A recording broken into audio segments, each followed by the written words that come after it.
Custody वाली hearing, Ahmad भाई sorry आपकी बात कर ली, मैंने कहा सर मैं सवाल ज्यादा आ रहा है, तो कस्टडी वाली हेयरिंग का क्या बना सर? नहीं मैंने बताया ना कि दो, समाज का नहीं एमएलओ वाला मामला नहीं, दोनों मैं बता चुका हूँ कि जो एक तो कस्टडी वाला मामला है उसकी 2 दिसंबर को समाप्त होगी, क्योंकि आज जवाब जो जहीर ने स्टेटमेंट जमा कराया था उसके जवाब में मेहदी कासमी साहब की तरफ से जहीर ने एक 7-11 दी थी।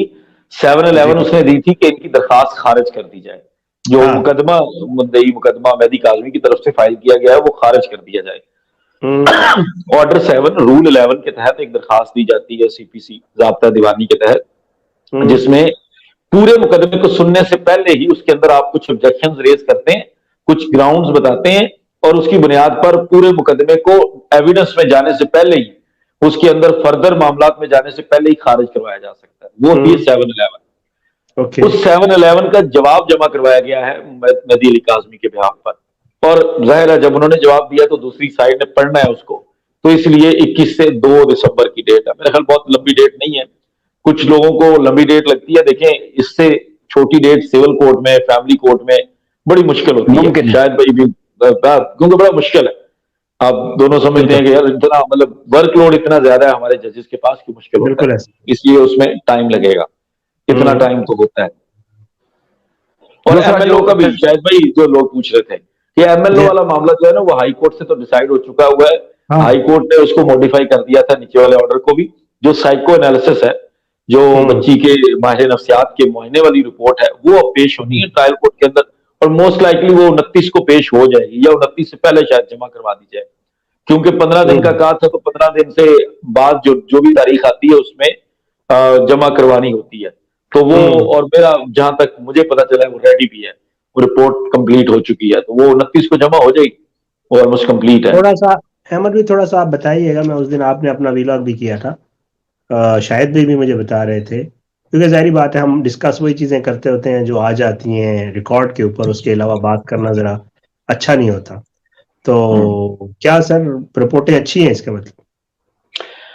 अल्लाह खैर करेगा जी, अच्छी है। उसकी वजह यह कि देखें शायद भाई आप और हमारा तो गुमान है ना, हमारा तो एक गुमान है कि जिस साइड पे हम खड़े हैं वो साइड सही है। हम अगर हमें पता हो कि ये साइड गलत है, तो हमारी ये तरबियत या हमारा ये बैकग्राउंड नहीं है कि हम यहां खड़े हों। हम अगर खड़े हैं तो इसका मतलब है कि हमें लगता है, अब मैं गलत हो सकता हूं, मेरा अंदाजा गलत हो सकता है, मेरी फीलिंग्स गलत हो सकती हैं, सब कुछ है, लेकिन जो मुझे लगता है मैं वहीं पे खड़ा हूं।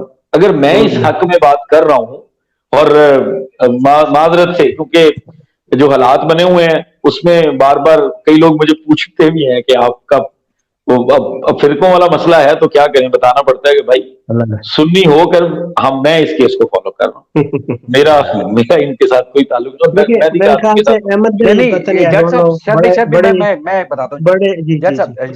नहीं। शायद भाई मैं बताता हूँ, ये जज साहब के कहने का मकसद ये है कि लोग ज्यादातर ये इस बात को तासुर देते हैं, देखें जी सारे सोशल मीडिया पे जो बात कर रहे हैं या मेहदी कासमी साहब को जो सपोर्ट कर रहे हैं वो सारे शिया हैं। ये जज साहब के कहने का मकसद ये है कि भाई इसमें कोई शिया सुन्नी वाला मामला ही नहीं है, ये एक बेटी का मामला है, ठीक है। इसमें इस चीज को आप ना उसमें एक चीज को ले जाए कि अगर शिया है तो फिर उसको, इसका मतलब है उनके माँ बाप का बेटी पे कोई हक नहीं है, और उसके बाद फिर आप रगेद दें जी शिया है लगे रहने दें, इसका केस पे कोई असर नहीं है। तो हम सारे मिलके इस बात को वो कर रहे हैं।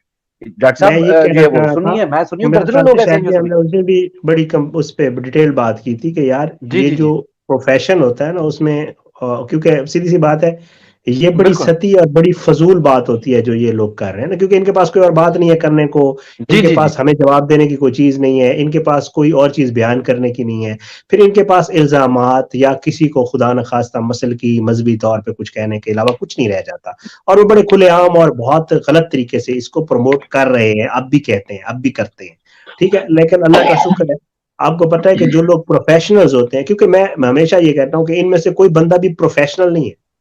प्रोफेशनल का मतलब ये होता है कि जब आप किसी उस लेवल पे आ जाते हैं कि आप किसी प्रोफेशन को अडॉप्ट कर लेते हैं, तो फिर आपकी जो पर्सनल चीजें होती हैं, पर्सनल में मतलब ये मेरे इंडिविजुअल है कि मेरा मजहब क्या है, मेरा दीन क्या है, मेरा मसला क्या है, ये मेरे इंडिविजुअल प्रॉब्लम्स है जो मैं खुद करता हूँ कि यार मैं ठीक है।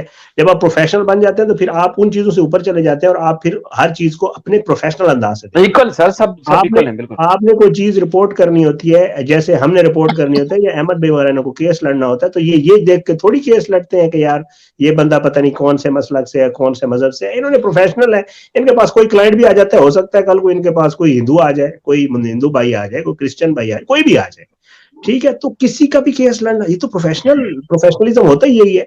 अच्छा, खुदा न खास्ता हम मतलब इसलिए थोड़ी केस रिपोर्ट करते रहे या आज तक थोड़ी बात कर रहे हैं या दूसरा करते रहेंगे। रिपोर्ट करने के दौरान हमने किसी के ऊपर फतवे नहीं लगाए, किसी के ऊपर फतवे नहीं लगाए कि उसका मसला क्या है, उसका मजहब क्या है, या वो इस वजह से कर रहा है, या इस हद तक कोई माँ और बाप और बेटी के रिश्ते को इस तरह नहीं बिगाड़ा, या उनके नाम और इस तरह की उनके खानदान की तस्दीक नहीं की। हमने जो फैक्ट्स हैं जो अदालतों में होते हैं, वो चीज अगर किसी ने वक्ती तौर पर जिसने देखा नहीं, उसने अगर यकीन नहीं किया, तो वो अदालती रिकॉर्ड से ये चीज वक्त ने साबित की कि हमने जो बात की थी वो दुरुस्त थी, वो बात थी जो अदालतों में हुई है। अगर बैठ के जो ये मुख्तलिफ लोग कमेंट्स भी कर रहे हैं, मतलब अपने आप को इदारों का कह के भी, अगर इनकी बातों को भी आप लेके थोड़ी देर के लिए संजीदा, अगर या कोई इस तरह बल्कि गैर संजीदा आदमी इनको देखे तो बोलेंगे हाँ ये बड़ी बात हो रही है, इस पे कोई चाहे तो, बल्कि अदर साइड के लोग तो इस पे भी वीडियोस बना देंगे, देखें जी बड़ी बड़ी जिब्रान नासिर के मतलब की वीडियो जो है वो रिपोर्ट बन रही है, या फलां पीपी से ताल्लुक है, कितनी दफा डॉक्टर आयशा सरवत को एक्सटेंशन मिली, ये सारी बातें जो भी हो रही है। कहने का मकसद ये है कि हमने जिम्मेदारी का मुजाहरा करना है, जो कुछ है अदालतों में होता है। हाँ, अगर अदालतों में रिपोर्टिंग करने को अगर कोई जुर्म है तो फिर ये तो जुर्म तो हम कर रहे हैं, तो फिर तो पहले भी करते रहे और मजीद भी करते रहे। हमारा तो प्रोफेशन ही यही है भाई, हमारा तो काम ही यही है। देखिए हमने चीजें बतानी होती है, हमारा ताल्लुक सहाफत से और इतने अरसे से, तो हम तो यही करते हैं, हम तो दिन को भी यही करते हैं और शाम तक। और हाँ, अगर ये सोचें कि डरा धमका के या कुछ मुख्तलिफ लोग मुख्तलिफ तरीकों से बातें करके या मुख्तलिफ जराए से जो खौफजदा करके अगर कहें कि यार ये काम छोड़ देंगे, तो ये मुमकिन सी बात नहीं है। ये कहते हैं कि कदम एक बड़ा मजे का एक वाया भाई हैं, वो लिखते हैं कि उनके मुताबिक आप लोग दरअसल फॉरेन फंडिंग ले रहे हैं। जबरदस्त यार। हाँ बिल्कुल, इस बात पे भी बिल्कुल मैं इस पे तो एक हमारे पे भी होना चाहिए शायद भाई। जी जी, पहले जो है वो इनको चाहिए नवाज शरीफ और ये इनको चाहिए, ये ले रसीदें, इनके पास तो रसीदें मौजूद होती है ना, इनके इदारों में तल्लुकात। हाँ, इदारे अपने सारे इनकी इदारे इनके सारे अपने शाम रात को सोते हुए भी अपनी तस्वीर बना के इदारों को भेजते हैं और सब उठते हुए तस्वीर बना के भेजते हैं। जी जी, और इदारों को बताते हैं कि सबकी डिटेल आ जाती है, ने क्या थंबनेल लगाया था और शाहिद हुसैन ने क्या थंबनेल। तो इनको इदारे भी तो वेले है ना सर। और बाकी पाकिस्तान पीपल्स पार्टी भी इदारे चलाती है क्या? अच्छा है ना, नहीं इदारे पीपल्स पार्टी को चलाते हैं।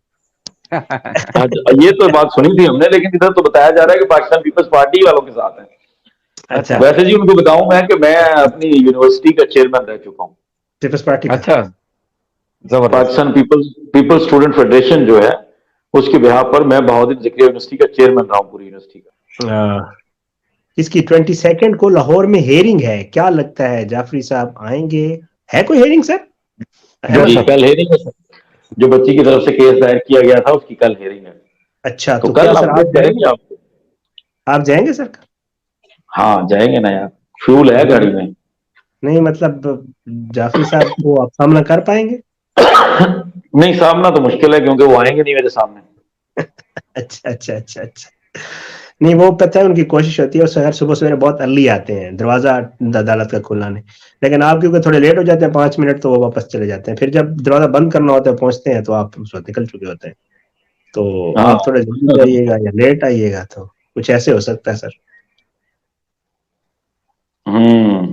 जाफरी साहब जबरदस्त वकील है सर, बहुत जबरदस्त और दबंग वकील है।